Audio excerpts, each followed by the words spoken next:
Tonight in our week-long series, The New Invasion of Privacy, the I-Team is looking at who is profiting from the sale of your personal information. The Texas Department of Motor Vehicles makes millions of dollars every year selling your information, we have found out. Investigative reporter Brian New joining us to explain who is buying it. And Brian, tell us why as well. Doug, nowhere on your application when you register your vehicle, not even in small print, will you read that the Texas DMV might sell your personal information to a third party. But they do, and there's no way for you to opt out. Ticket number D6020. Please walk into any tax office to register your vehicle, and the wait Last time it was forever when I was down here.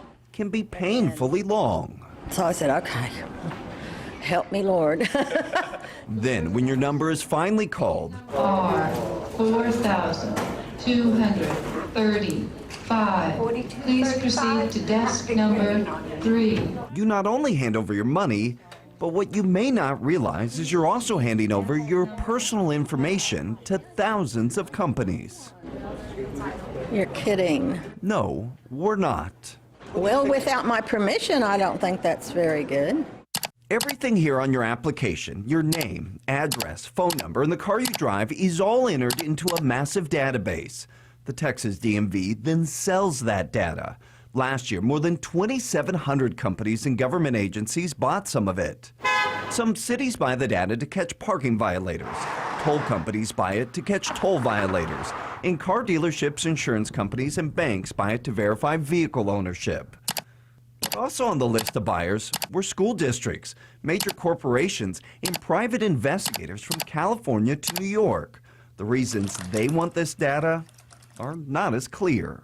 The DMV takes privacy of information very seriously, and we do everything we can to ensure that information is protected. And Jeremiah Kuntz, the director of vehicle registration, says the DMV vetted every one of these companies to make sure they're not abusing your information.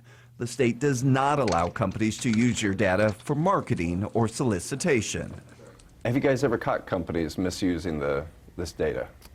we have, and when we do, we take administrative action to terminate their contracts or cut them off. In the past 10 years, only 8 companies have been caught misusing your information.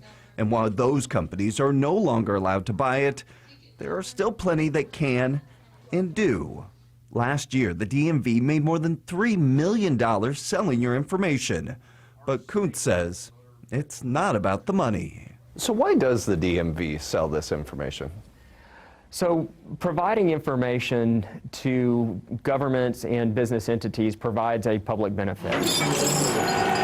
If you were a vehicle owner and your vehicle was towed, you would want to know as soon as possible where your vehicle was. It provides those business entities with the ability to contact you. And these are all the companies that can buy that information. When we showed the list to those at the Garland tax office, That's wrong. That's wrong.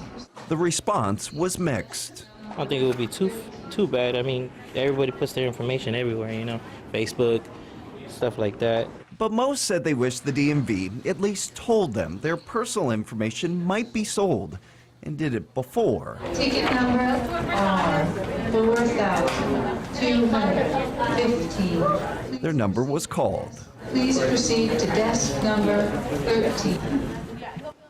So we have put that list of every company and government agency that purchased data from the DMV last year for you to check out on our website at cbsdfw.com. And that list, 2,700 long, it's a long list, but we put it in alphabetical order. Okay, well, thank you for doing that, at least collating in alphabetical. So if somebody wants to opt out, other privacy issues, other things and application stuff, we have the option sometimes to opt out. What about here? No, you don't. Okay. And it's because of the state law, actually federal law as well, says that as long as that information is not being used for marketing or solicitation, that the DMV does not need our consent to sell that information. And again, DMV told you that they watch that. Yes. They watch our backs, basically. Yep. Okay. Yep. We got to trust them. Information's power. We got a little smarter with you stopping by tonight. Brian, thank you very much. And if you have a question about this story or any other, or maybe a tip about another story, call the I-Team. They'd love to hear from you. You can ring them actually anytime, but email if you want. It's real quick, iteam@ktvt.com.